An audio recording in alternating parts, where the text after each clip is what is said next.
everyone. Okay, yeah.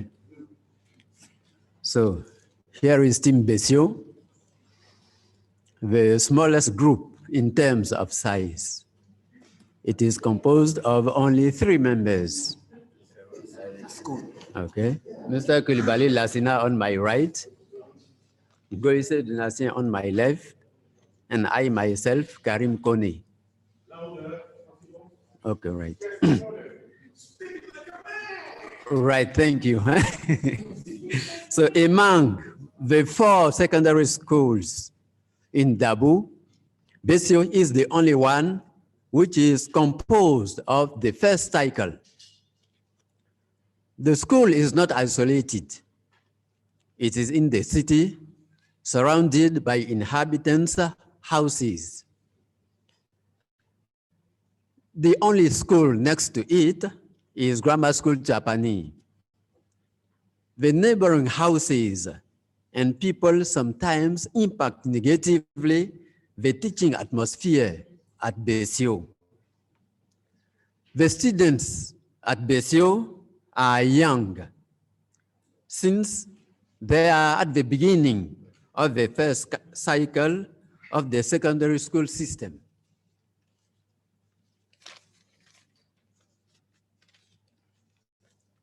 So they are aged from 10 to 17. Apart from the impact of the neighboring Côte above, the working atmosphere is not easy. There are too many students for the school's capacity, which leads to crowded classrooms. With their young ages, students tend to play instead of being concentrated on their schoolwork. From time to time, there are also some strikes, either from teachers or students themselves, which break the rhythm of the schoolwork. It is from the analysis of all these elements that we wonder whether the way we monitor our schools' learning is in the classroom makes them motivated, engaged for achievement.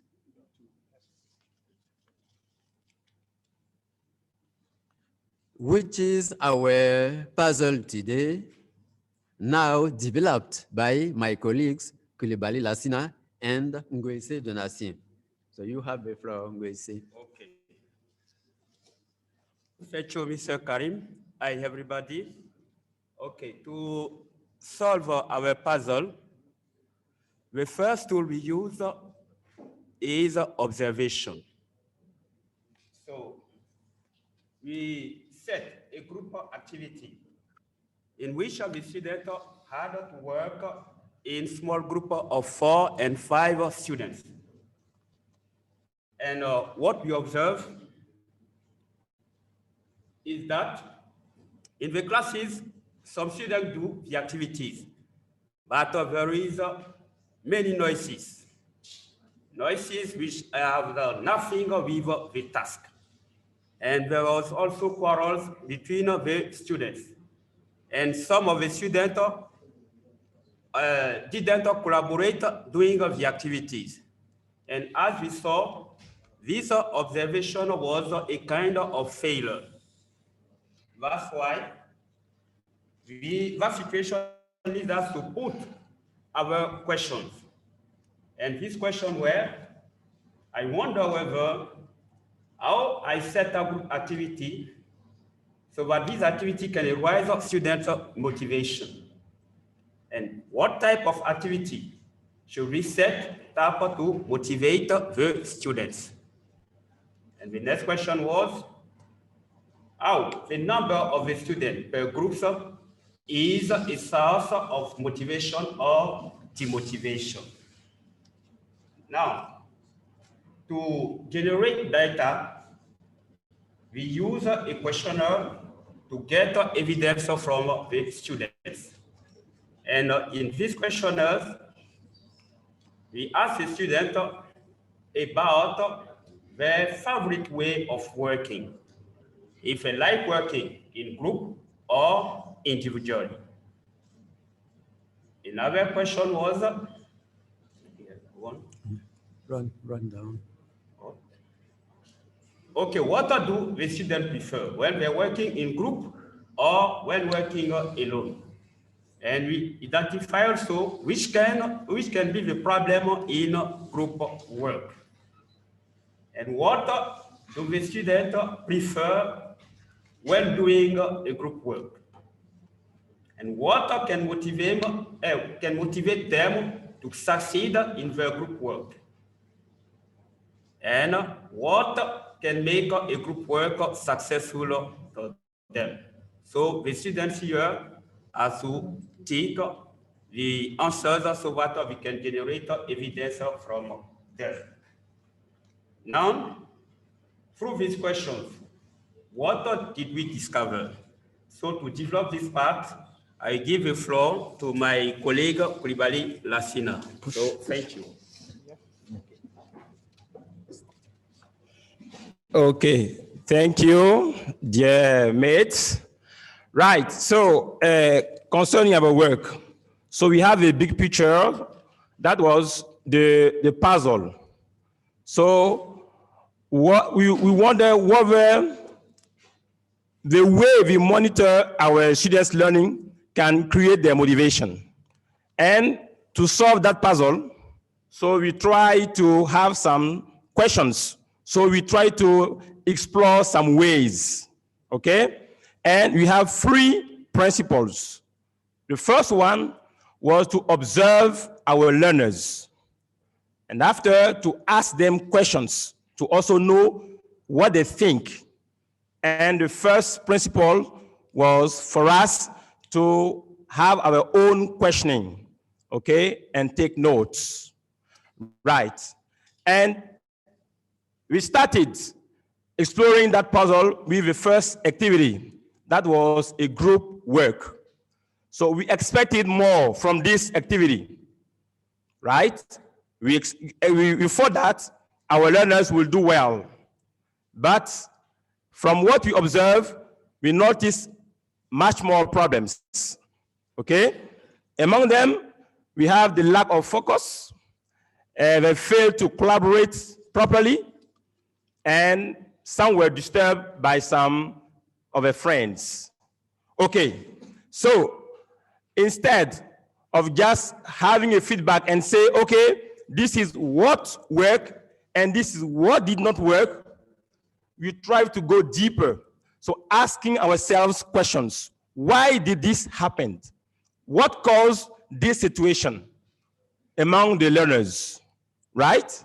So to have this, and the questioner my mate has just spoken about was just to listen to the learners to know exactly what happened during the activity.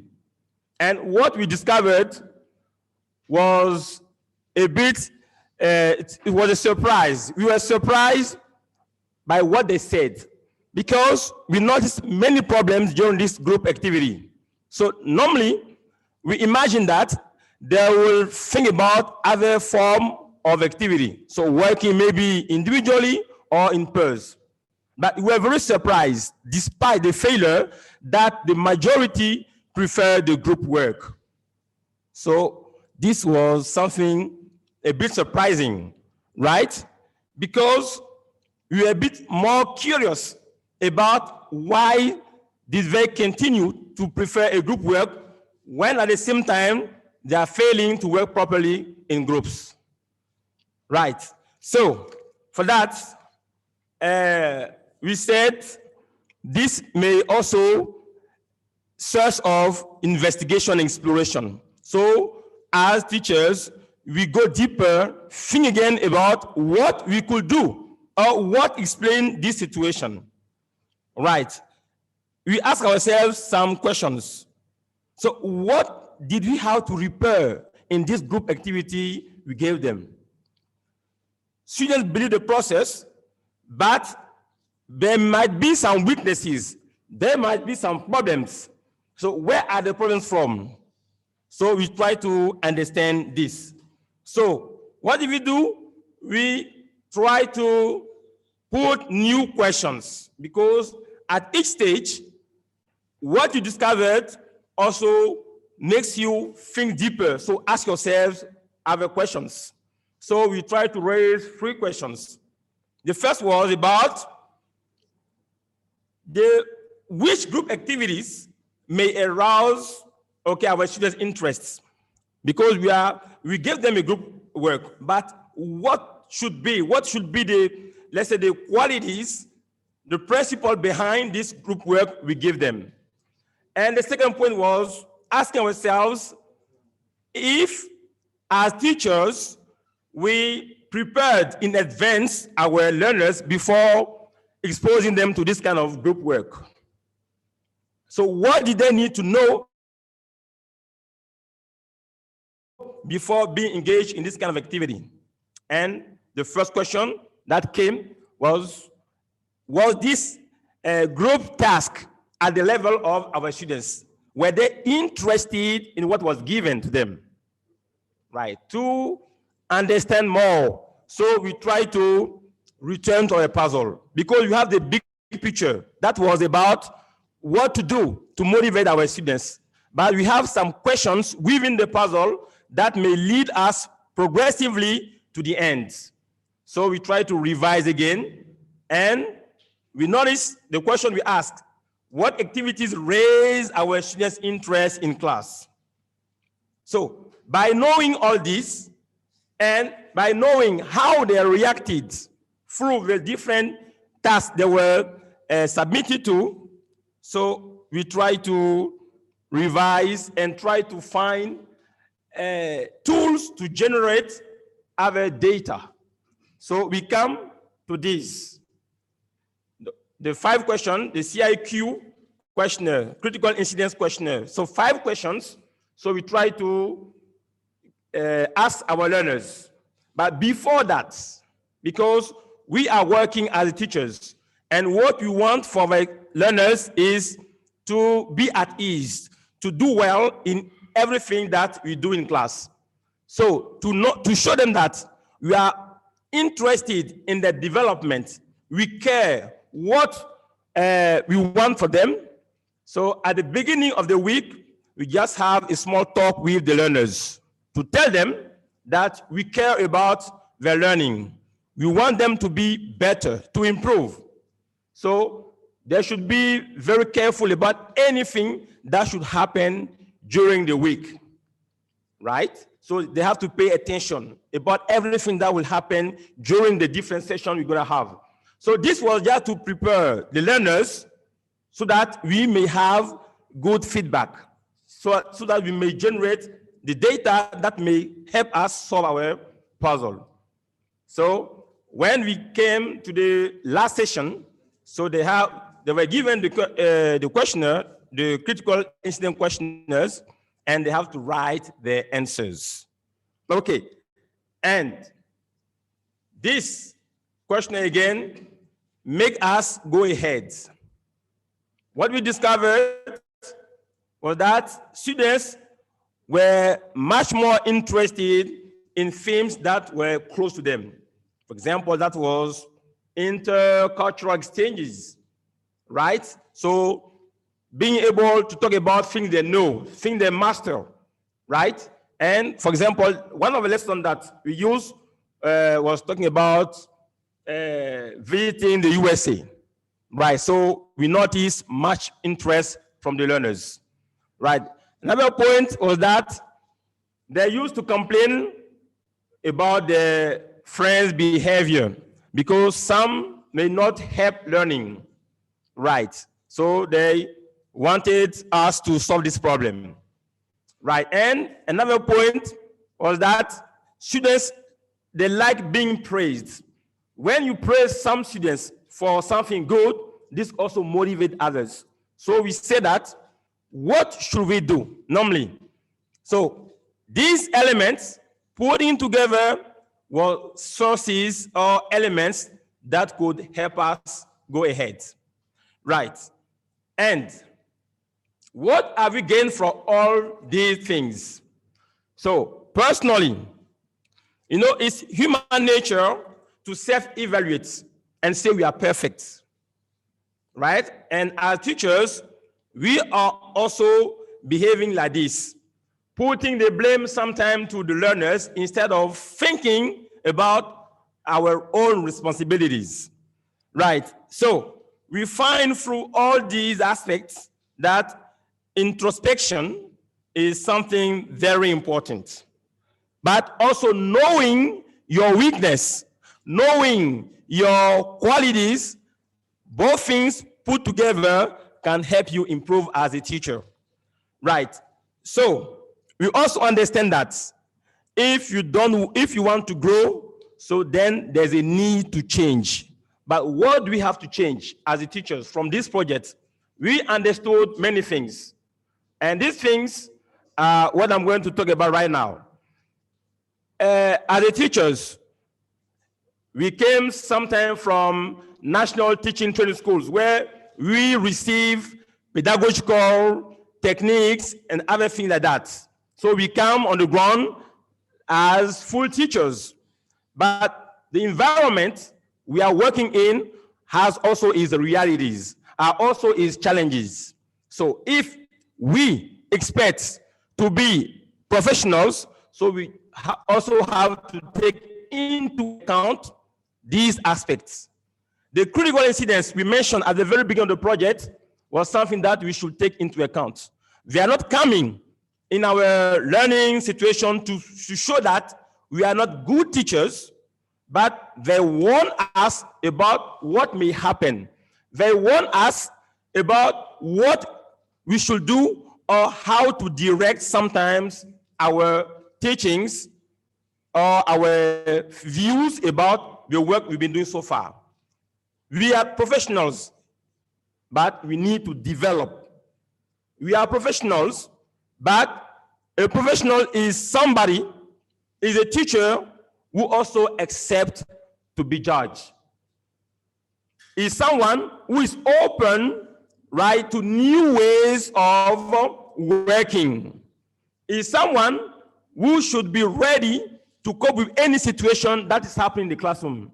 Because all these critical incidents, they find the solutions within the school environment. So that's why working hands in hands with the learners is something very important. Because when you observe and when you question the learners, it proves that you should work hands in hands. It's that collaboration that we could maybe shape, improve our learning styles, right?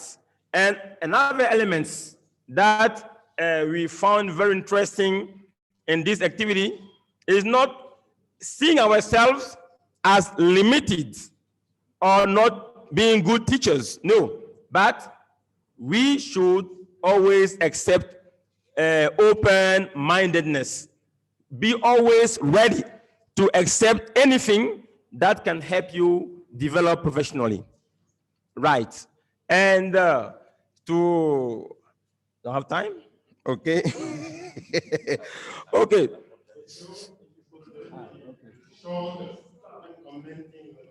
Right. 2 minutes left. 2 minutes left. Okay. So, right. So we would like to thank, right? This was a fantastic journey, right? Throughout this project, we understand many things, right? We are all perfectible.